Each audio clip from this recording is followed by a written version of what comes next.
여러분 반갑습니다. 하나님의 은혜가 여러분 가운데 충만하기를 간절히 기원합니다. 기도하겠습니다. 은혜로우신 아버지 하나님, 이 말씀을 공부한 동안에 영적인 쉼을 허락해 주시고 이 공부를 통해서 주님 만나고 그 속에 깊은 은혜를 체험함으로 말미암아 우리 영혼이 소성하는 은혜를 더하여 주시옵소서. 예수님 이름으로 기도하옵나이다. 아멘.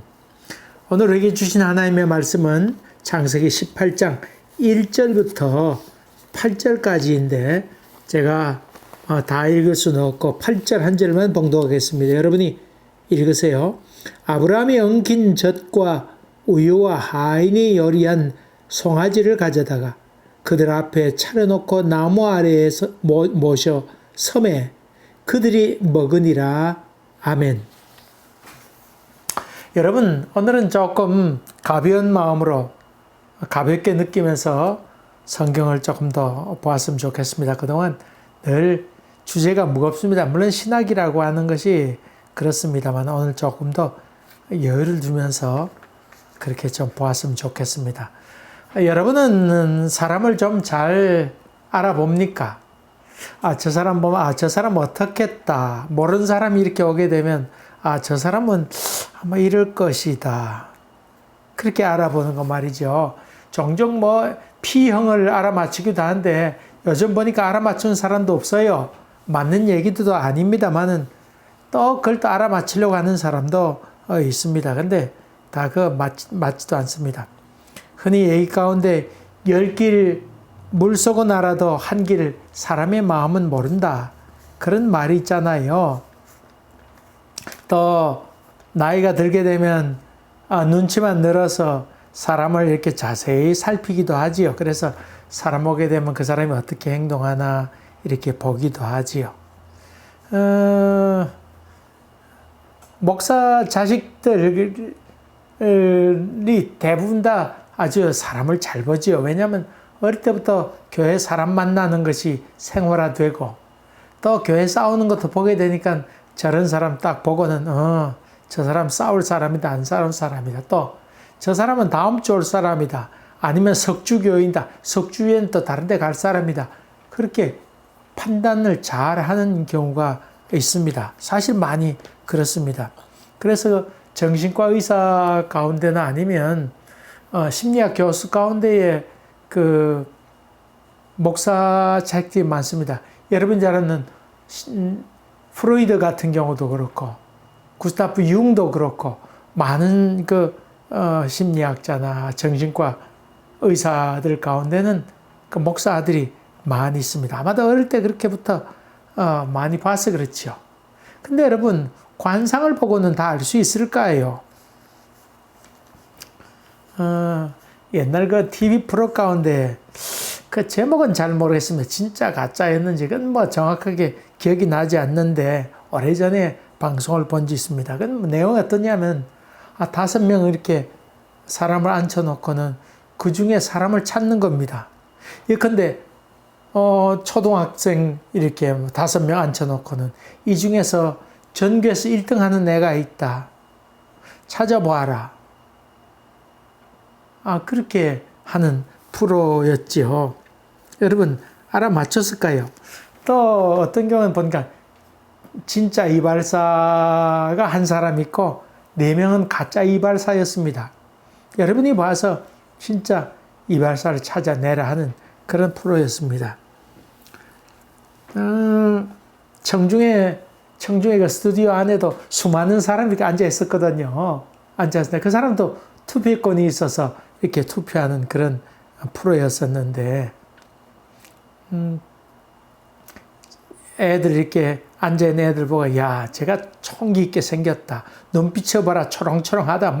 그러면서 온갖 이런저런 얘기 다 나누게 되는데, 전 영리하게 생겼다. 근데, 맞춘 사람이 없었습니다. 그만 몇십 명이 앉아 있었는데 맞춘 사람이 없었습니다.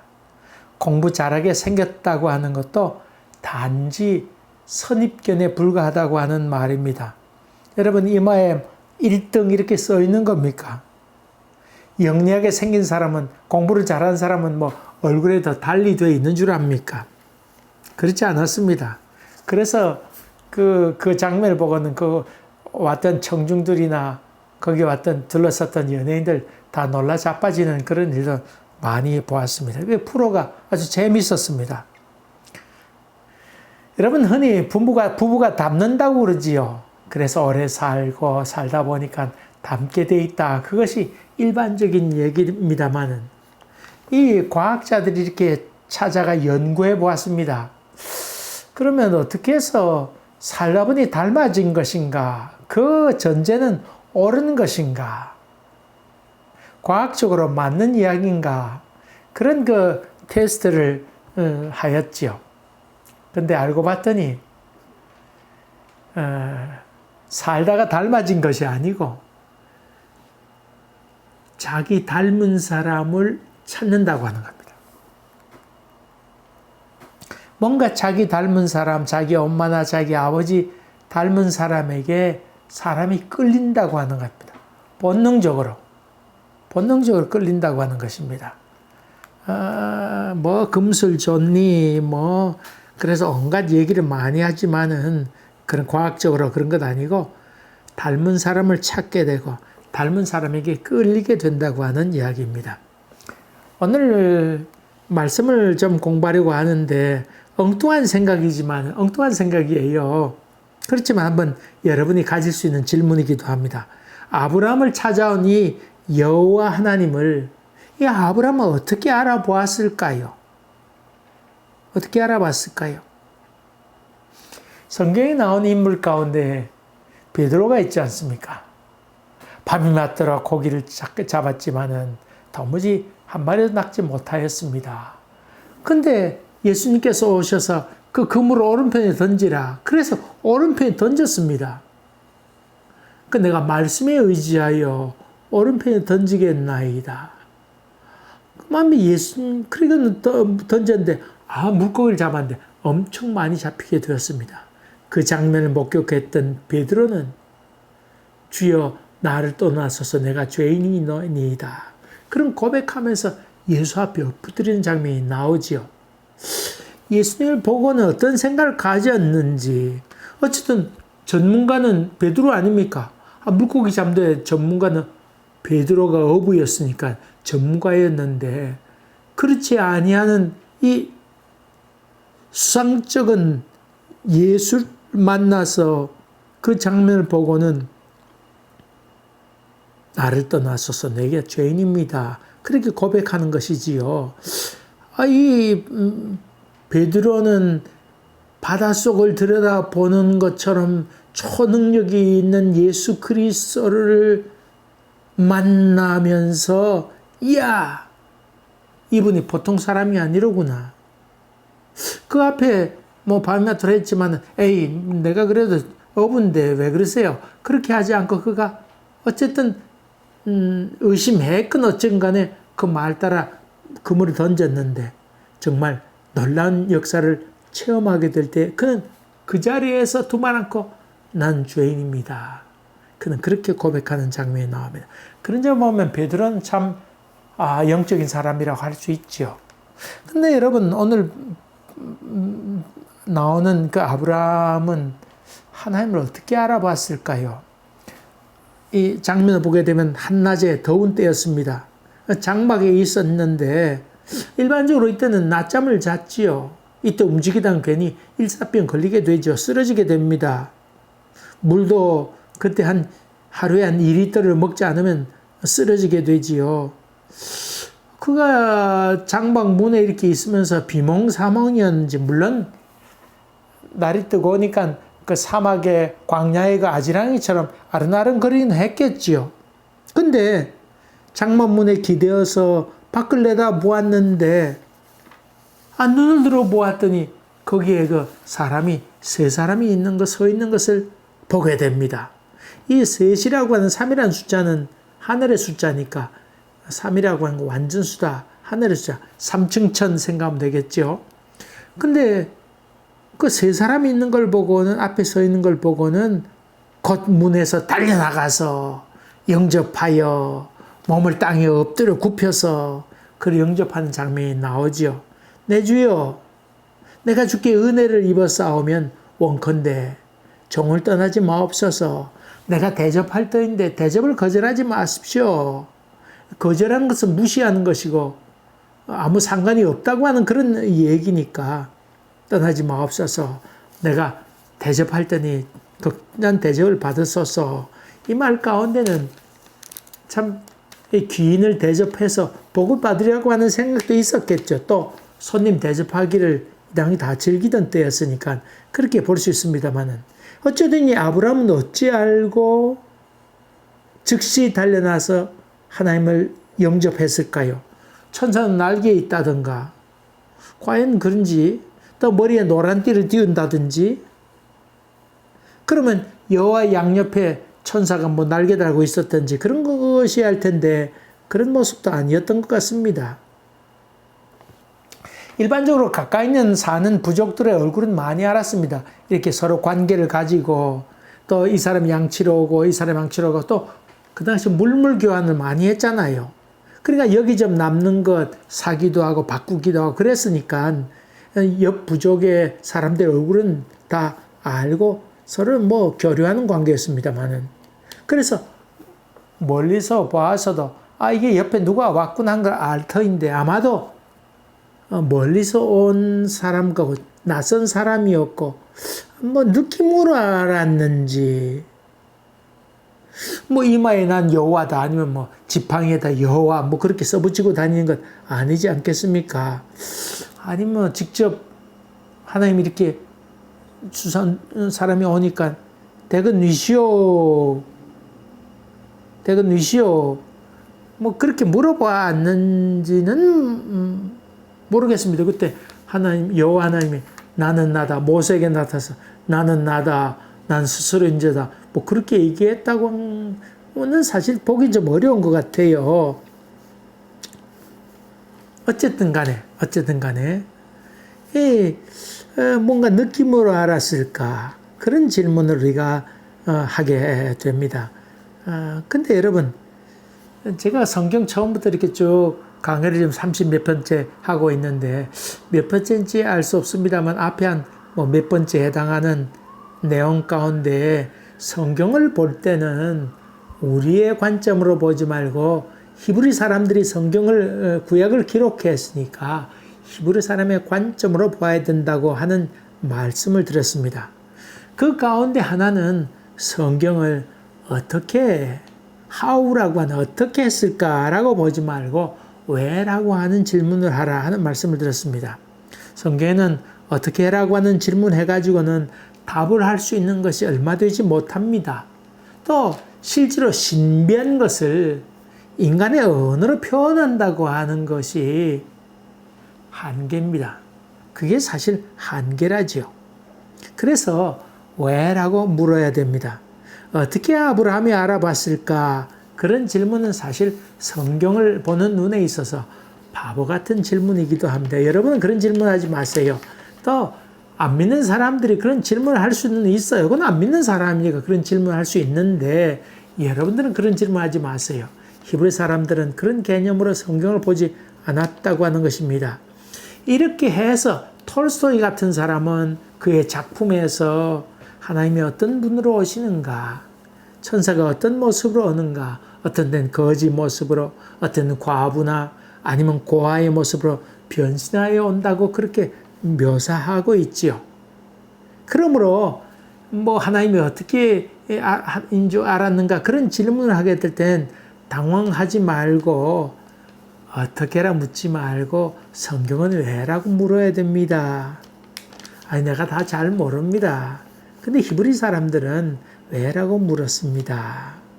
그렇게 대답하면 여러분이 자유로울 수가 있습니다. 여러분이 억지로 다 아는 것처럼 그렇게 설명할 필요도 없습니다.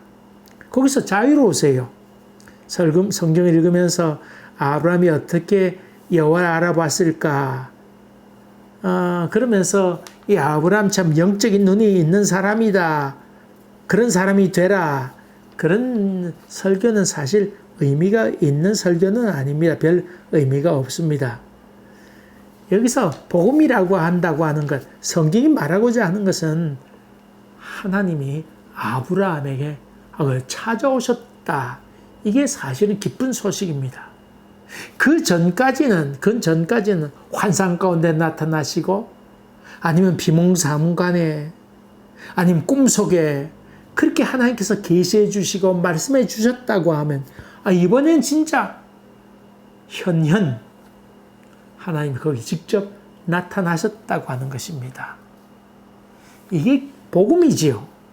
이게 기쁨의 소식입니다. 이게 기쁨의 소식입니다. 이런 여호와 하나님이 직접 나타날 때에 아브라함은 허둥댑니다. 그 전에 여러분 하나님께서 약속하신 말씀 다 나옵니다만 허둥댄 얘기가 나오지 않는데 오늘 하나님이 나타나신 장면에서 보면 재밌는 묘사가 몇 개 나옵니다. 그는 장막 문에 앉아 있다가 달려나갔다고 하는 육상 선수가 뛸 때 쓰는 그런 단어입니다. 또 단스도 급히 요리하여 가죽대에 있는 곳으로 달려가서. 그러니까 이 아브라함은 지금 제정신이 아닌 겁니다. 준비에 급급한 모습인 것을 보게 됩니다. 여러분 이 장면을 보면서 허둥댄다 그런 얘기하지만은 얼마나 당황스럽겠어요.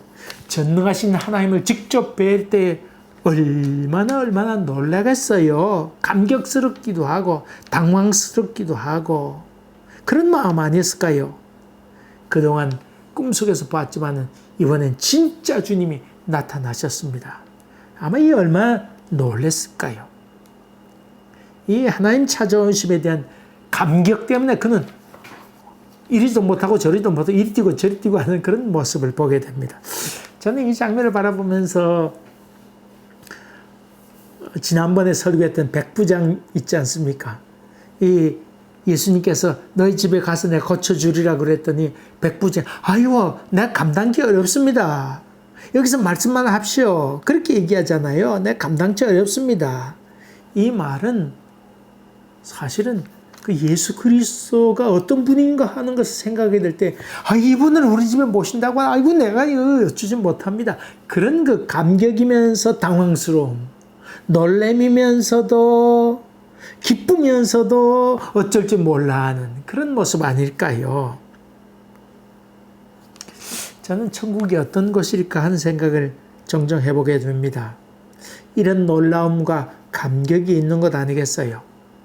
이 땅에서도 허둥대는 것 그런 것이 아니고 늘 준비된 마음으로 하나님의 부르심에 주님께서 날 부르셨다 그렇게 달려나간다고 하면 얼마나 좋을까요?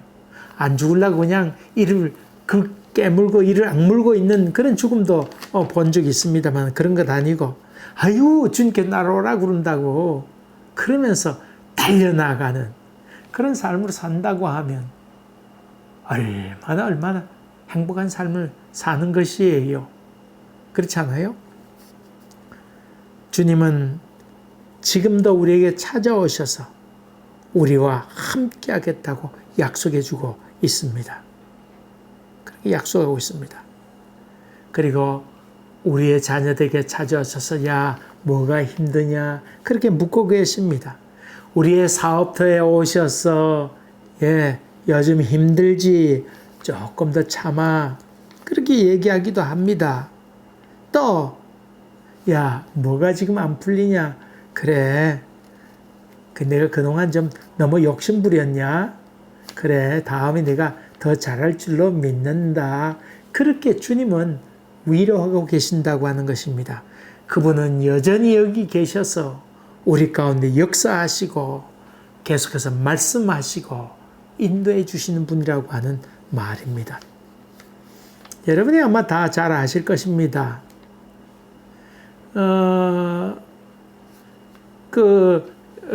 눈 속에 이렇게 비행기 타고 가다가 눈 있는데 이렇게 사진을 찍었는데 보았더니 그 예수님의 얼굴처럼 되어 있는 아마 흑백 사진 아마 본 적 있을 것입니다. 인도인가 뭐 어디서 그런 사진을 찍었다는 얘기를 들었습니다. 여러분 거기에 그 내용이 있죠. 예수 그리스도는 이 집의 주인이시요 식사 때마다 보이지 아니하지만 함께 하시는 분이시다. 그런 말씀이 있죠. 이거 누가 말을 붙인 줄 아십니까? 맞습니다. 이상근 목사님, 제가 모셨던 대구제일교회 이상근 목사님, 원로 목사님이 그 여행 중에 그 사진을 보고 거기에 글을 붙여서 쓴 것이 바로 그 사진입니다. 여러분, 이 집의 주인은 바로 예수 그리스도십니다. 식사 때 둘러앉아서 기도하지만 거기에 함께 하시면서 우리와 더불어 먹고 마시면서 이야기하시고, 야, 오늘 참 맛있었다. 오늘 하루 삶이 어땠나? 그렇게 물어보시면서 우리에게 새로운 힘과 용기를 주시는 그분의 임재를 느끼게 될 때 우리는 깊이 감격하게 되는 것이지요.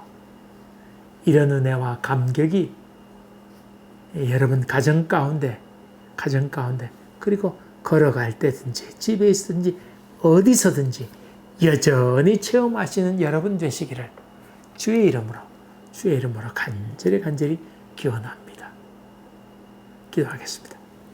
은혜로우신 아버지 하나님, 지금도 여기 계셔서 찾아오셔서 말씀하시는 주님께 감사하고 또 그 주님의 임재를 느끼며 감격하고 살아가는 저희들 되게 하여 주시옵소서.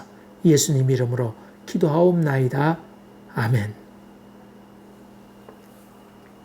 감사합니다. 또 뵙겠습니다.